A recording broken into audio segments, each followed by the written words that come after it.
जय हिंद दोस्तों, मैं दिलीप कुमार। दोस्तों, आज 1 अक्टूबर को बिहार सिपाही भर्ती परीक्षा 2 पालियों में हुई और बहुत सारे अभ्यर्थियों का मेरे पास फ़ोन आ रहा है कि दोनों पालियों का आंसर परीक्षा से पहले व्हाट्सएप ग्रुप में आ चुका था। फर्स्ट पाली का भी और सेकंड पाली का भी। और 1-2 अभ्यर्थी नहीं, कई अभ्यर्थी मुझे फ़ोन कर ये बता रहे हैं कि व्हाट्सएप ग्रुप में आंसर आ गया था और वही मैच भी कर गया, हूबहू मिल गया। तो ये आखिर ऐसा बिहार में कब तक चलता रहेगा? कब तक आखिर ऐसा होता रहेगा कि बिहार के नौजवानों के साथ, बिहार के युवाओं के साथ इस तरह से शिक्षा माफियाओं द्वारा खेल खेला जाएगा, उनके सपनों को कुचला जाएगा? हम बार बार सरकार से आग्रह कर रहे हैं कि शिक्षा माफियाओं के खिलाफ सख्त कानूनी कार्रवाई कीजिए, एक सख्त कानून बनाइए। अभी बिहार पुलिस ने हालांकि 4-5 दिन से छापामारी करके बहुत सारे शिक्षा माफियाओं को गिरफ्तार भी किया था, लेकिन इसके बावजूद भी शिक्षा माफिया सेंध लगाने में कामयाब हो गए। सीएसबीसी, इस सारे मामलों में आप देखिए तो सीएसबीसी संदेह के घेरे में है। आखिर सीएसबीसी के द्वारा धांधली सेटिंग रोकने के लिए कोई कदम क्यों नहीं उठाया जाता है? हम पहले से ही बोल रहे थे, जब ये वैकेंसी आई थी उस समय हमने प्रेस कॉन्फ्रेंस करके कहा था। सीएसबीसी ऑफिस भी 3 बार हम गए और बार बार हम ये आग्रह कर रहे थे कि धांधली सेटिंग रोकने के लिए, पेपर लीक रोकने के लिए व्यवस्था कीजिए, पारदर्शिता लाइए।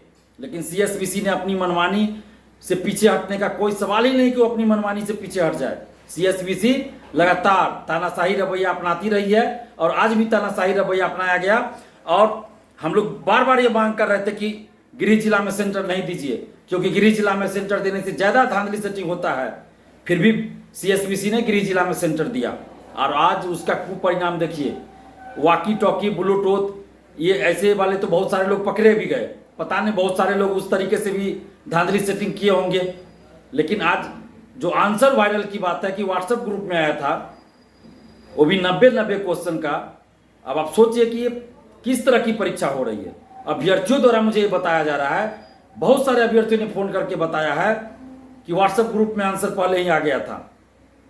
परीक्षा के बाद वो कंफर्म बता रहे हैं। परीक्षा के बाद हमें फोन किए, फर्स्ट शिफ्ट के परीक्षा समाप्ति के बाद फर्स्ट शिफ्ट वालों ने फोन किया, सेकंड शिफ्ट की परीक्षा समाप्ति के बाद सेकंड शिफ्ट वालों, बहुत सारे अभ्यर्थियों ने हमें फोन करके बताया है। हमारे पास इतना फोन आ रहा है कि हम एक फोन रिसीव कर रहे हैं, तब तक हमें पता चला बात कर रहे हैं, 30-35 सेकंड भी बात नहीं हुआ, 5-6 कॉल और आ गया। तो हम सभी लोगों का फोन भी रिसीव नहीं कर पा रहे हैं। तो ऐसी परीक्षा का क्या औचित्य है, हम सरकार से पूछना चाहते हैं। हम सीएसबीसी से पूछ रहे हैं कि ऐसी परीक्षा का क्या औचित्य है, क्या मतलब है जिसका पेपर लीक हो जाए, आंसर वायरल हो जाए, जिसमें कोई पारदर्शिता ना हो, जिसमें कोई चेकिंग ना हो धांधली सेटिंग रोकने के लिए। ये किस तरह की परीक्षा हो रही है बिहार में?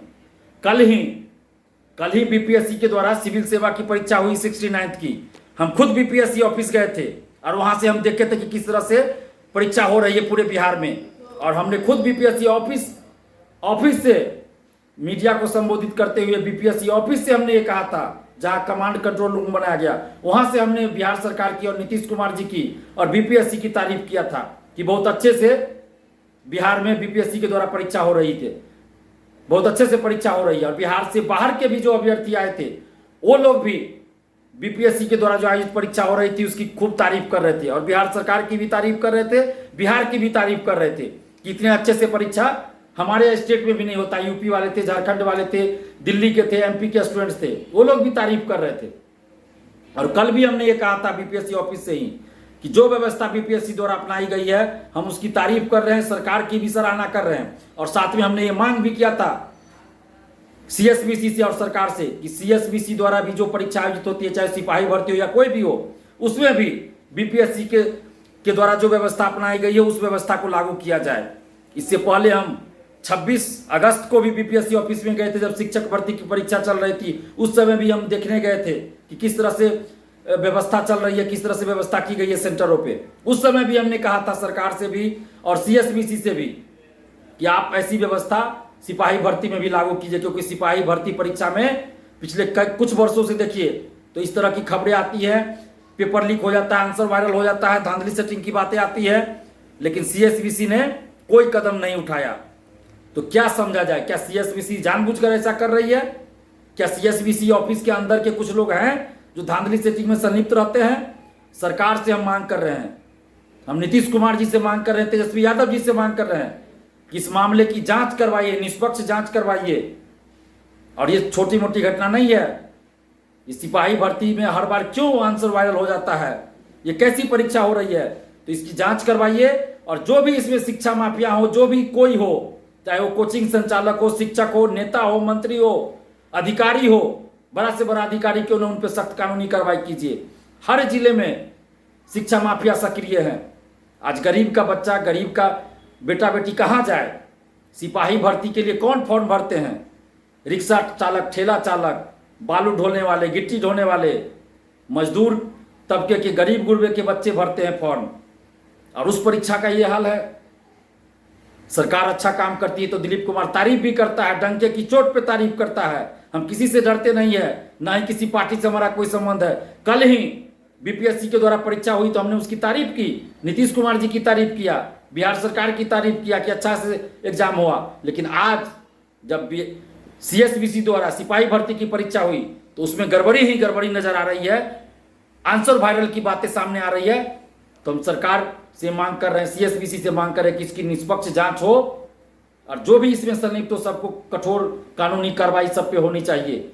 और जो भी अभ्यर्थी हैं, हम सबसे आग्रह कर रहे हैं कि आप लोग एकजुट होइए, क्योंकि आपकी संख्या बहुत है, अभ्यर्थी एकजुट नहीं है। इसी का ये फायदा उठाते हैं, सीएसबीसी हो या शिक्षा माफिया हो या कोई भी हो। अगर हम लोग एकजुट हो जाएंगे ना, अगर बिहार के सभी अभ्यर्थी, सभी स्टूडेंट्स एकजुट हो जाएंगे तो किसी शिक्षा माफिया की कुछ नहीं चलेगी। इसलिए आप सभी अभ्यर्थियों से अपील करें कि आप एकजुट होइए। और जिनके पास भी परीक्षा से पहले या परीक्षा के दौरान क्वेश्चन या आंसर आया हो, जो एग्जाम में पूछा गया है उसका आंसर हो, तो आप जरूर आर्थिक अपराध इकाई जाकर दीजिए। आप हमें पटना आकर दीजिए, आप हमें फोन कीजिएगा, हमें आके दीजिए। हम मीडिया के सामने रखेंगे, सरकार के सामने रखेंगे इस चीज को, और सरकार को इस पर कार्रवाई करनी होगी। हम अंत में फिर से सरकार से मांग कर रहे हैं और खासकर बिहार के मुख्यमंत्री नीतीश कुमार जी से मांग कर रहे हैं कि आप जांच करवाइए कि क्या सीएसबीसी ऑफिस के अंदर के भी कुछ लोग शामिल है ऐसे मामलों में। क्योंकि हर बार सिपाही भर्ती परीक्षा का पेपर लीक हो जाता है, आंसर वायरल हो जाता है। तो इसकी जांच होनी चाहिए कि कौन कौन लोग है वो, कौन है वो लोग जो सेंधमारी कर लेते हैं सिपाही भर्ती परीक्षा में, हर बार क्यों आंसर वायरल हो जाता है। इसकी जांच करवाइए नीतीश कुमार जी। ये बिहार के लाखों युवाओं के साथ अन्याय हो रहा है, तो इनके साथ अन्याय ना हो, इनको न्याय मिलना चाहिए। इसलिए इसकी जांच होनी चाहिए कि कौन लोग है वो शिक्षा माफिया, कौन है वो अधिकारी, कौन है वो कर्मचारी, या कौन है वो और शिक्षा माफिया जो सेंधमारी कर देता है और आंसर वायरल हो जाता है, क्वेश्चन आउट करा लेता है, पेपर लीक करा लेता है। इसकी जांच कराइए, निष्पक्ष जांच करवाइए, नहीं तो बिहार के युवा बहुत आक्रोशित हैं। उनके साथ लगातार अन्याय हो रहा है। अगर सरकार अच्छा काम करती है तो हम तारीफ भी करते हैं, लेकिन आज सीएसबीसी के द्वारा आयोजित परीक्षा में गड़बड़ी हुई है, इसलिए हम बोल रहे हैं और विरोध कर रहे हैं इस गड़बड़ी का। और जो भी अभ्यर्थी है, जिनके पास जो भी सबूत हो, आर्थिक अपराध इकाई को जरूर आप भेजिए और हमें भी बताइए। हमारे पास तो बहुत फ़ोन आ रहा है, तो हम सबका फ़ोन रिसीव नहीं कर पाए, लेकिन कोशिश होगी कि हम बाद में फिर आपको कॉल बैक जरूर करें। लेकिन अगर आपका फ़ोन रिसीव नहीं भी करते हैं तो आप हमारी परिस्थिति को समझिए, क्योंकि दिन भर इतना कॉल आ जा रहा है, व्हाट्सएप पे मैसेज आ रहा है, तो संभव नहीं हो पा रहा है कि हर मैसेज का जवाब दें और हर कॉल को हम रिसीव कर पाएँ। तो इसलिए हमारी परिस्थिति को भी आप समझिए। धन्यवाद, जय हिंद।